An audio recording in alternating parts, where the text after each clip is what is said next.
ne di kan react bi no wakase anwumwe no Shatawale no ho Jim Jene ana ode no ho abagim what the fuck could you shouting asa na sometime on we blogging na ye no nyese de bia na ese we can asem bi negative na akwa ese sa asem na wo kan nti no ne nipa ahyew da bi if something is real my emu sa de ne real so be a real enuma way ye Ghana rappers no kwa no betuma against hip hop say enumwe ko betuma bi enumwe rappers now so me rappers no betuma hip hop we bi she don let yen kan okre yen rappers no ye rappers no ye ji so me rappers no ko betu che ama sa hip hop ya Shatawale aye no ye ni beat ayi bibia mad crazy and you could just shadow better was a Jimu Jane and a one I am quasi some age, Miss Sam Nawokan, winning your woka.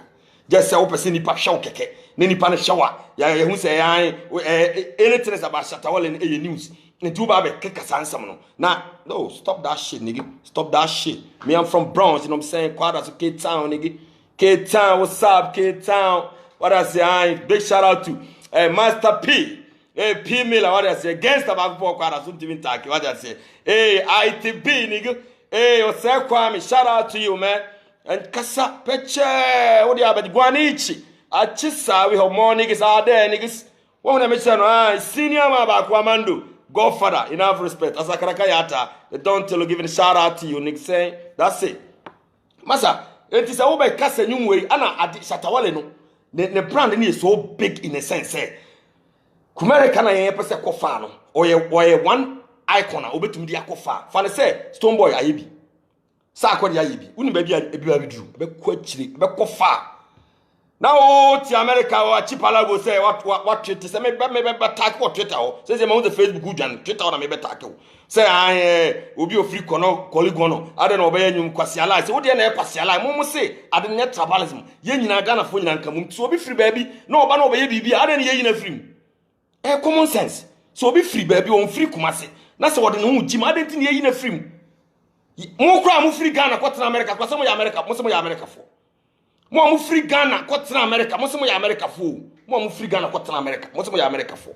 Na obi on free Ghana obi na a sitting Ghana ye bibi say man for the be jim say me na me de to me ho na wona de to hin yaro fo na na ye omla mo bia magia ni munyam ne mfa say ana say ni and moreover enyum na Shatawale ne ye no wasan cry ebe feature some underground rappers bi omo kumase and right now Shatawale obonuma international react on it because of oni Beyonce korabo oni nti it's san kran na omo kumase omo atunum from tete ene no na se senior man kire ho wane gaga ya hu omo so na senior man so de no ba jimbi na senior man ye nyuma don't we say we are real American support the shit. I'm telling you we are real American support it because me tell you, my platform is not bigger than Shatawale platform. It is Shatawale for be the tour, a come more. A cheap platform and two Shatawale platform. It one what tour. I don't know what my more chairman man for no more sunny film on we buy no anymore when you good or buy no drop no or buy no drop into a cheap with Jim some now to one I will church on. Me catch you straight because I don't know yes is jai. Makaya don't come near Shatawale. Understand I also be coming near Shatawale. E more some so because anti kumase for nkwana kumase fonkwa eni kumase fonkwa eni kumase fonkwa eni kumase fonkwa tumi hype de no eni pa nyina agimu tini ese prai oyi ba ko ebu ukamboma emu etie nyina ya ana be peja eti sa chipala we na wa ba chiro sai obi ofri colleague no oba nyuma Americans kwasi ala sei na wo betuma nyum papa be na Americans nyum papa be na betuma untumi nyum papa be Americans we kura nyum na edwie afi no de yarofo bi betoto so utie kwa wadwen be se hwe beat bi ode yeye hwe beat papa bi ode yeye hwe beat papa bi na utie sa anwuma na so we gangster wo se wo kumase wo so we na we guy man I tell you best hip hop ever at Ghana so na me bo kire wo no hwe Shatawale me be react wo ne ayi de enum ka chewo me ba react na me de nyum we diasa we nim don tilo me de be dimasa guy we de ori ara be so me de be dimasa upopo me diasa ansa na me be react on it Jupiter track no etimasa mo amoto na mo kika sensem bi se na Shatawale oye nipa oye love enkran la na hifa ne betuma pija kudu ba Shatawale din hujim ne be pija nkran no be pija America na ipese ko chi ne be pija ko chire Shatawale yin mfu na ode to okra we dey amafo si react to it huh? We don't almost react towards it. It's over Casana, Kumasi for an area saying, Nay, yimu, eba. And also, I must say, I'm on for Casa in yimu by the tribalism neighbor. And the Empress Sadian, but it's over Betonona Pichi say, then yeah, Yibia, now for let us out, as I Casa, or being free Kumasi or Wabajima. What are you saying? A tautology now, we are tautology. Because you same person to come and sit down to preach, say, Obia, I'm joining me. Now the whole same person, also I got trouble, be say, when come on. That makes sense. It's Ghana, and yes, like say, yeah, video. Now, they are trendy for what? What are you going to gain from that? But money do. Because I'm crank when if you come as you, I am for a title like a sifu go brutal, or Mamatana brutal one way you know you come as for. Okwanga will be a one on a garden with Kumasini. Yabawana, Ukomo Sinzongo, Alaba, or my woman no friend. Omi yesire mfuo ana omabetra ya wo mo fi Kumasi obo okra ni kuom kasa nko wontumi nka Kumasi kasa na oka hwe ayi anwona gane ho ahwan o mo mabetra Kumasi nyina no where are they from? They from Kumasi. They are all from Kumasi. What you say omo nyina fi Kumasi eti so obi wa anwona gane o de ho agim obi we no de ho agim na fe na ba se ni una de yimu na eba enyimu na ye preach against una wo de eba, and we don't want to entertain that shit. I'm telling you, nigga. You've been living in this state for a long time. I want you slang. I told you to do that. You never did it. Come on, slang. Let's see, man. You can do it because you're empty-headed. You get nod in your head, nigga. Stop that shit. We want peace, we want love, we want people. You know what I'm saying? Stop this negativity that you're putting out to people. We don't need that. We don't need your shit again. It's over with you, nigga. Stop that shit. Or then till I'm going to be mad at you again. And you going to fool me. This time I'm going to be mad. Right? Punk, nigga. Sha masa munya isa de na mutuwa mo yeye na they say yenyina Kumasi. What's the mama shout out? Aye, diggy K time for you can master the P Milan Kasawati. What the abaji ITB and unsenyina be say Gwanichi. There are more niggas out there. Timatuma mo di okay time. Me mane Hawati. Me do shima ma senior baba Amando, the godfather. In our respect. Oba stadium kwana be say u feel against Amando ama wajuju waji achi peche na me senyo me be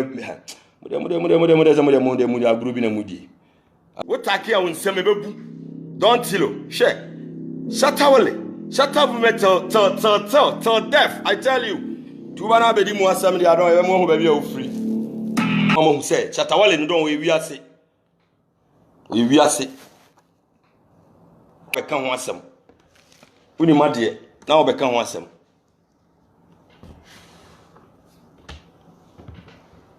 Uni madie na obeka wasem don Shatawale dem ye dogu no hwe ono ba bia o duru Ghana music no eboro so eti Kumerica na ode no ho abagim na eye mo akramaye anko nche no nti na medi kan ka so ode hwe yi isa akode ni stombo no mu nyina so esi obo mo ye bia uni ba bia de ne beduru akasefo Ghana nyina so mo de omo ho gima irrespective so ya santini so nya santini so otene Kumasi so antene Kumasi na ode no ho gimi ko ade na ayaro fo ne de bae na big lie ayaro fo no ade no mo de bae no like ehu ampanyimfo kwa ntumi nwen so mo be sa ankwa na tumi pagya sa de no nti obi odi no ba bagim bia no yeyi na firi wan den e ade kese a e pagya de pese pagya no etu be yeyi mu a mo nko a mo be sen Kumasi nko a ye sen enti obi ade no jim bia na afa obi ade no jim bia na afa because obi anya bi a si akwa amafo ate ho jealous enti wo na wo su firi Kumasi no na wo be gina wo so be yeyi mu a e gata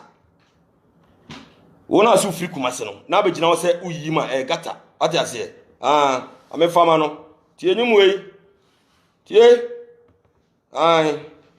from Chatawale to Achipalago John Nigga no how did the bia no do person wo de yimu na beba ka kira no ma me wate si e be dia agro kuro mazi e ma me dia agro ti no masa e wan she e me dia agro ye mama diagro enti ne ne de be set record ni street e Kumerica level obi o wiase ba bia so American we Togolese we den kura na obejoin bia e lie e se prae we ba ko ni bu kabo memu what you say dodo saka chen keto awura enti ade na ye ne kase ye ne se Kumasi fo nko a e hifa ne beduru ye onko fo more big platform a o mu fi Kumasi a o betuma shema ade na koso o betuma ma ade na akọ animu enti ne so o mu fi Kumasi enti e be yi o ma fi da bi na ne ade ne beduru If I bedru, enu baby ha.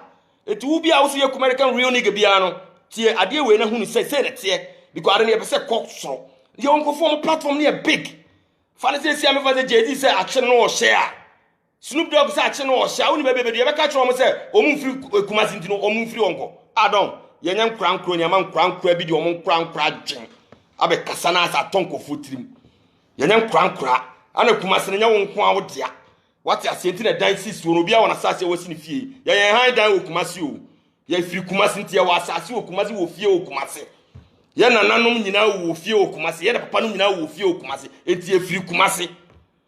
Wo free America kwa na woni fie okra wo free America. Ye free Kumasi.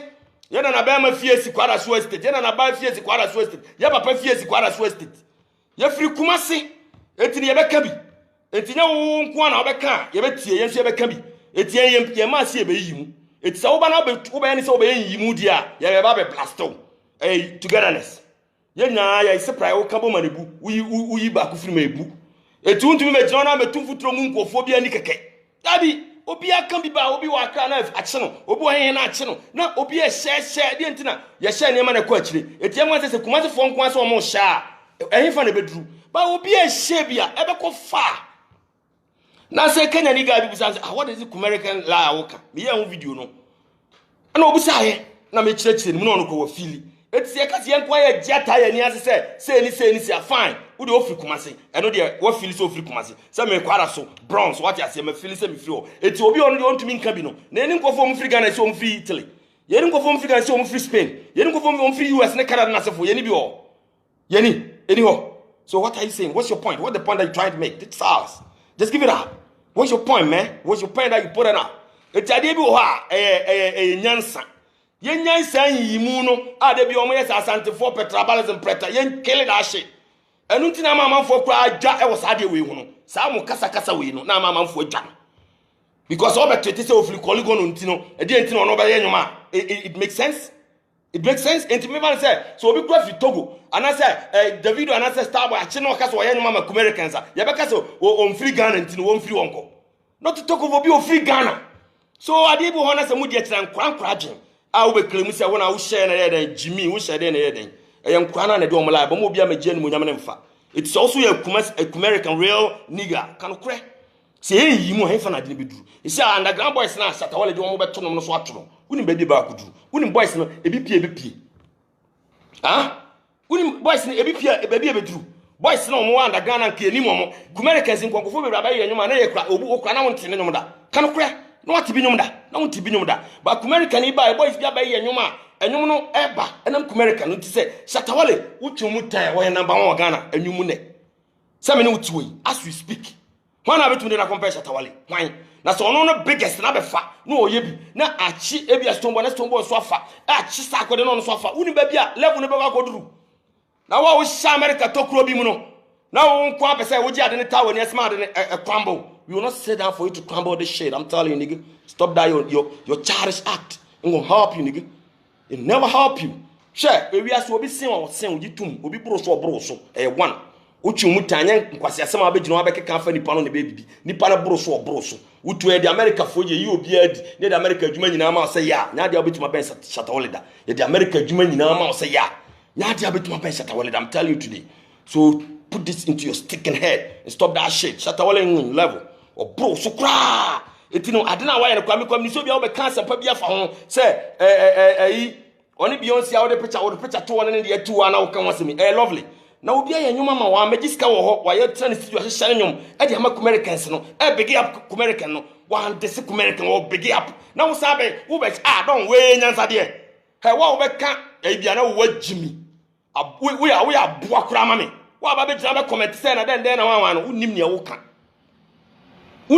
ka because American track no ye no what they say one they say wa me kan samfu bia ba boy e wonu American na yinuma me obe kan sanfun bi fa ho me kan sanfun bi anfa ho enti no se wo claim so free wo ye American na wo waba na wo say enam say otan bi a wo tan no there's no way I will be some adika catch no be dika catch me ma me sam bi hwe afere wo so fe bi anade nam Twitter ye be twat Twitter ho ba na me nim say bi asa ne ma no waja ye United United States of what Ashanti enti United States of America for o mu free on kwa ne free wo Yeni Ghana for me ya angona form fio. Yeni Ghana for me ya mfanti form fio. Yeni Ghana for me ya nkran form fio. Yeni Ghana for me fio. Watch bala wo say say abeka so wo nkata obi abeka so ya American. Wo na free. Ya wo hompo. Etino what and some saying. Just to make fame, just for people to hear you, find some good words to say. Yes, I did. Me now. Me na o bad days, me bad days. It was on am kura kumase on am kura na se koto oni no oni sika kura ne dressing de ebeje wonsem. Eno wonsem na Shatawale ka no. Abe hu watch papa bi ebo no, agudie bi egu ni kom. Obu okonam keke no silver. Kumase en chire fake original. Kumase en chire fake because na kumase en chire fake kumase en si sun force na ne show. Because na hu se unza Ghana economy ni nye. Etinema ba koto ne boutique no. Omo ko fa na ma na ba omo tumi fa quality ne ma. Quality na kase do omuntumi fa manto omu fa togo ne la ne ba eti Kumasi ni bia no no fili boutique tama so bi ba ne da do omu nyina ba no obu okoto ba ku no da friend entire mu ba entire no mo na force force na be no originally we kick free force out de kai ne ye hye Jay-Z ne bi ne hyew ne ye hye Tupac ne bi ne hyew original eti Kumasi ne la force ye free school ye free Peter Stan ya ba nyina force ye wokom ko yi na homache no abahoro na ya munu twan force la na ne ye it Kumasi the original ne ye hye ne ma ne board nti hu ade na hye me na okọ boutique okọ so obi won akoto ayalo okọ na akoto ayalo because that time no ene ma papa na so omko fa ba original one no onim so de ba ye ntumi nto onim so de ba Ghana ye ntumi nto eti Kumasi ne la ye boutique